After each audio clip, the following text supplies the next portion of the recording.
liberdade, igualdade, fraternidade. Desde que se instalou no Brasil há mais de 2 séculos, o ideal maçônico vem atraindo brasileiros que trabalham para a construção de um país forte e soberano.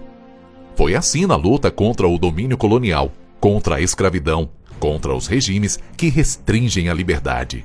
Ao longo do tempo, a história dos maçons confunde-se com a própria história do país. A maçonaria é uma instituição essencial, iniciática, filosófica, progressista, filantrópica e evolucionista. Proclama a prevalência do espírito sobre a matéria, pugna pelo aperfeiçoamento moral e intelectual e social da humanidade por meio do cumprimento inflexível do dever, da prática desinteressada da beneficência e da investigação constante da verdade. Seus fins supremos são liberdade, igualdade e fraternidade. As primeiras lojas maçônicas do Brasil foram criadas na passagem do século XVIII para o século XIX, ainda no período colonial. Em 1822, quando se intensifica a campanha pela independência do país, surge no Rio de Janeiro a primeira obediência brasileira, o Grande Oriente Brasiliano, ou Brasílico. O compromisso dos maçons era claro: conquistar a emancipação política do Brasil e consolidar o sentimento de nacionalidade. À frente do movimento da independência do Brasil estavam líderes políticos, ministros do rei e o próprio príncipe regente, tais como Dom Pedro I, José Bonifácio de Andrada e Silva e Joaquim Gonçalves Ledo.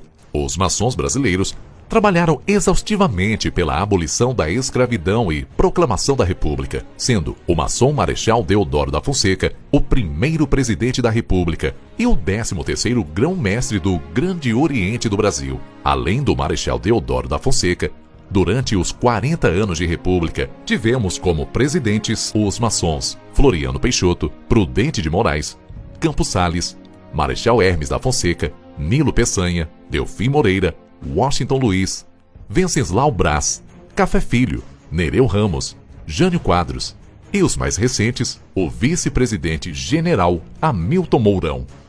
A maçonaria do Brasil, na atualidade, se diversificou e cresceu, e através das potências Grande Oriente do Brasil, das grandes lojas CMSB, Confederação da Maçonaria Simbólica do Brasil, e Orientes Independentes, Comab, Confederação Maçônica do Brasil, totalizando mais de 300 mil maçons e mais de 1 milhão de maçons, familiares e amigos em entidades paramaçônicas, vêm trabalhando constantemente na ajuda humanitária, através de ações de benemerência, a administração de entidades privadas gratuitas, como asilos, creches, escolas e entidades de serviços para pessoas especiais, e bem como serviços sociais e ações como médicos e outras atividades, além do forte trabalho comunitário nas áreas de segurança, educação e saúde, fazendo parte indivisível da sociedade organizada e formando líderes em um Brasil promissor. Assim como no passado, tivemos centenas de maçons, ilustres como o patrono do Exército Brasileiro, Duque de Caxias. Hoje, temos milhares de maçons trabalhando pela família e, principalmente, pela dignidade e igualdade do povo e soberania da pátria. Essa é a Maçonaria Brasileira, Secretaria-Geral de Comunicação do GOB.